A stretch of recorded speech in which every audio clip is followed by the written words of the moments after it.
ನಮಸ್ಕಾರ ನಮಸ್ಕಾರ ನಮಸ್ಕಾರ. ನಾವು ಎಲ್ಲ ಥರ ಅಡುಗೆ ಮಾಡಿದ್ವಿ, ನಿಮಗೆ ಮಟನ್ ಸಾರು ಮಾಡೋದು ತೋರಿಸಿದ್ವಿ, ಬೇರೆ ಬೇರೆ ಥರ ನಮ್ಮ ಕರ್ನಾಟಕದ ವಿಧಾನಗಳನ್ನ ನಿಮಗೆ ಪ್ರೀತಿಯಿಂದ ತೋರಿಸಿದ್ದೆ. ಇವತ್ತೊಂದು ಕಾಶ್ಮೀರಿ ಮಟನ್ ಸಾರು ಮಾಡಬೇಕು ಅಂತ ಹೇಳಿ ಬಂದಿದ್ದೀನಿ. ನಿಮಗೆಲ್ಲ ಹೆಂಗೆ ಮಾಡೋದು ಹೆಂಗೆ ತೋರಿಸೋದು ಅಂತ ನೋಡೋಣ ಬನ್ನಿ, ಪ್ರೀತಿಯಿಂದ ಮಾಡೋಣ.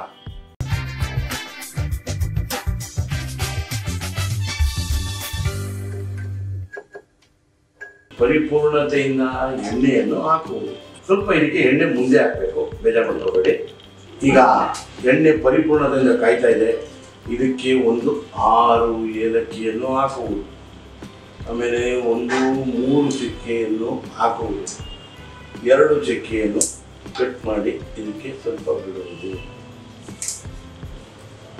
ಅದಾದಮೇಲೆ ಲವಂಗ ಆಯಿತು, ಚಕ್ಕೆ ಆಯಿತು, ಜಾಪತ್ರೆಯನ್ನು ಹಾಕುವುದು. ಇದಾದಮೇಲಿಂದ 1-2 ಕಾಳುಮೆಣಸು, ಸ್ವಲ್ಪ ಸೋಂಪು, ಸ್ವಲ್ಪ ಜೀರಿಗೆ, ಸ್ವಲ್ಪ ಕಾಳುಮೆಣಸು, 1-2 ಅನಾನಸ್ಸು ನೋಡಿ. ಇದನ್ನು ಚಟಾಪಟ ಅನ್ನುತ್ತೆ. ಆಮೇಲೆ ಪಲಾವ್ ಎಲೆ,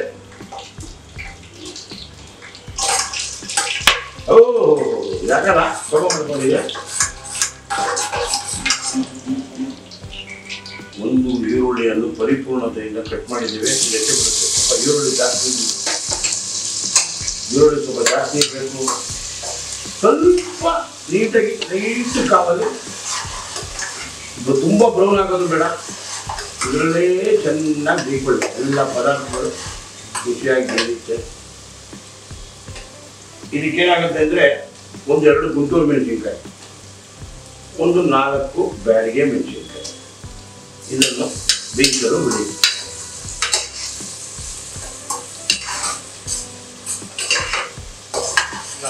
ಒಂದು ಟೊಮೊಟೊವನ್ನು ಇದಕ್ಕೆ ಹಾಕ್ಬಿಡೋದು.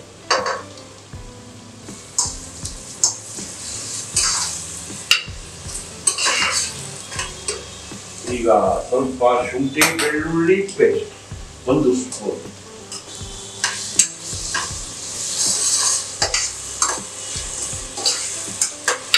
ನೋಡಿ. ಈಗ ಕಾಶ್ಮೀರಿ ರೆಡ್ ಚಿಲ್ಲಿ ಪೌಡರ್ ನೋಡಿ ಎಷ್ಟು ಕಲರ್ ಆಗಿದೆ. ಇದನ್ನು 2 ಸ್ಪೂನ್ ಇದಕ್ಕೆ ಕುದಿಸ್ಕೊಳ್ಳೋದು. ಆದ್ಮೇಲೆ 2 ಸ್ಪೂನು ಕಾಶ್ಮೀರಿ ಚಿಲ್ಲಿ ಪೌಡರ್ ಹಾಕಿದ್ದೀವಿ. ಈಗ 1-2.5 ಸ್ಪೂನು ಧನಿಯಾ ಪುಡಿಯನ್ನು ಉದುರಿಸ್ಕೊಳ್ಳೋದು.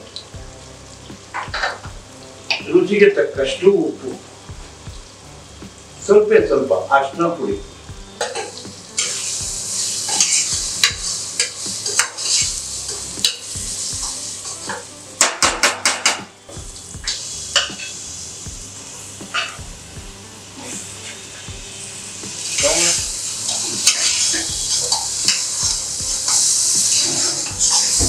ನೀರು ಏನು ಹಾಕ್ಬಾರ್ದು. ಇದನ್ನೇ ತಿರುಗಿಸ್ಕೊಳ್ತಾ ಇರಬೇಕು.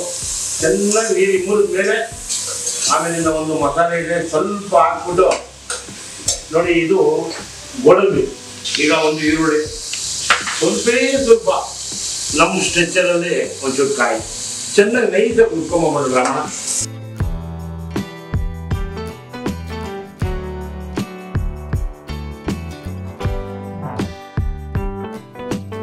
ಈಗ ನಾವು ಈ ಮಟನ್ಗೆ ಏನೇನು ಮಾಡಿದ್ವಿ ಅಂತ ನಿಮಗೆ ನೋಡಿದಿರಲ್ವಾ, ಹೇಳ್ತೀವಿ ಕೇಳಿ. 1-2 ಚಕ್ಕೆ, 2 ಲವಂಗ, 1 ಅನಾನಸ್ಸು, 4-5 ಏಲಕ್ಕಿ, ಸ್ವಲ್ಪ ಶುಂಠಿ ಬೆಳ್ಳುಳ್ಳಿ ಪೇಸ್ಟು, 1.5 ಈರುಳ್ಳಿ, 1 ಟೊಮೊಟೊ ಎಲ್ಲ ಹಾಕಿದ್ದೀವಿ. ಚೆನ್ನಾಗಿ ಫ್ರೈ ಮಾಡಿದ್ವಿ. ಕಾಶ್ಮೀರಿ ಚಿಲ್ಲಿ ಪೌಡ್ರ್ ಹಾಕಿದ್ವಿ. ಚೆನ್ನಾಗಿ ಬೇಯ್ತಾ ಇದೆ, ರುಚಿಯಾಗಿ ಬರ್ತಾ ಇದೆ. ಇನ್ನೇನಿದ್ರು ಸ್ವಲ್ಪ ಮೊಸರು ಹಾಕೋದು, ಒಂಚೂರು ಗೋಡಂಬಿ ರುಬ್ಬಿದ್ದೀವಿ. ಅದನ್ನು ಹಾಕಿ ಪರಿಪೂರ್ಣತೆಯಿಂದ ತಿನ್ನಿಸ್ಬಿಟ್ರೆ ಆಹಾ ಅಂದ್ಬಿಡುತ್ತೆ. ಕಾಯ್ತಾ ಇರಿ, ಏನು ಮಾಡ್ತಾ ಇದ್ದೀವಿ ಅಂತ ನೋಡ್ತಾ ಇರಿ. ನೋಡಿ, ಈಗ ಇದಕ್ಕೆ ಮೊಸರನ್ನು ಹಾಕುತ್ತೀನಿ. ಬಾಳೆ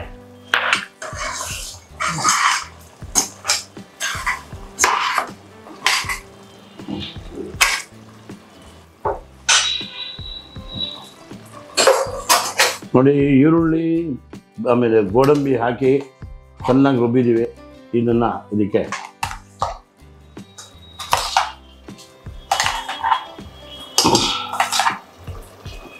ಅಣ್ಣ ಕುಕ್ಕರ್ ಮುತ್ತಲ ಕೊಟ್ಬಿಡೋಣ, 2 ವಿಷಲ್ ಮಾಡಿಸ್ಬಿಡೋಣ. ಬೇಗ ಕಾಯಿಸ್ತಾ ಇದ್ದಾರೆ. ಕಾಶ್ಮೀರಿ ಮಟನ್ ಸಾರು, ಅವರು ಗ್ರೇವಿ ಅಂತಾರೆ, ನಾವು ಸಾರು ಅಂತೀವಿ. ಅಣ್ಣ ನೋಡೋಣ, ಮಟನ್ ಸಾರು ಕುದೀತಾ ಇದೆ, 2 ವಿಷಲ್ ಮಾಡಿಸೇ ಬಿಡೋಣ.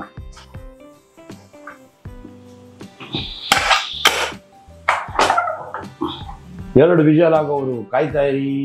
ಅದು ರೊಟ್ಟಿ ಜೊತೆ ತಿಂತಾ ಇದ್ರೆ ಅದು ಮತ್ತೆ 2 ವಿಷಲ್ ಆಗ್ತಾ ಇದೆ. ಈಗ ಕಾಶ್ಮೀರಿ ಮಟನ್ ಸಾರು ರೆಡಿಯಾಗಿದೆ. ನೀವೆಲ್ಲ ನೋಡಬೇಕು ಅಂದರೆ ತೆಗಿಬಿಡೋದೆ, ಇದನ್ನು ಹಿಂಗೆ ಇಟ್ಬಿಡೋದೆ, ಒಂದು ರೌಂಡು ತಿರುಗಿಸಿ ಕೊಟ್ಬಿಡೋದೆ. ನೋಡಿ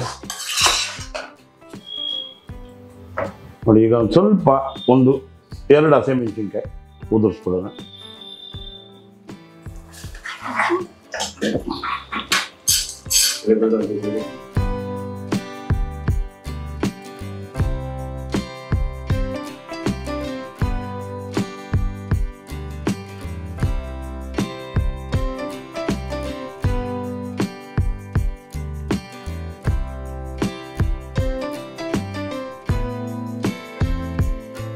ಈಗ ಕಾಶ್ಮೀರಿ ಮಟನ್ ಸಾರು ಹೆಂಗೆ ಮಾಡೋದು ಅಂತ ನೋಡ್ಕೊಂಡಿದ್ದೀರಾ? ಕಲ್ತ್ಕೊಳ್ಳಿ, ಮನೇಲಿ ಮಾಡಬೇಕು, ಖುಷಿಯಾಗಿ ತಿನ್ನಬೇಕು. ತಿಂದಾದ್ಮೇಲೆ ಚಂದ್ರು ಬೆಸ್ಟ್ ಆಫ್ ಬೆಸ್ಟ್ಗೆ ಸಬ್ಸ್ಕ್ರೈಬ್ ಮಾಡಿ, ಲೈಕ್ ಮಾಡಿ, ಶೇರ್ ಮಾಡಿ. ಏನಂತೀರಾ?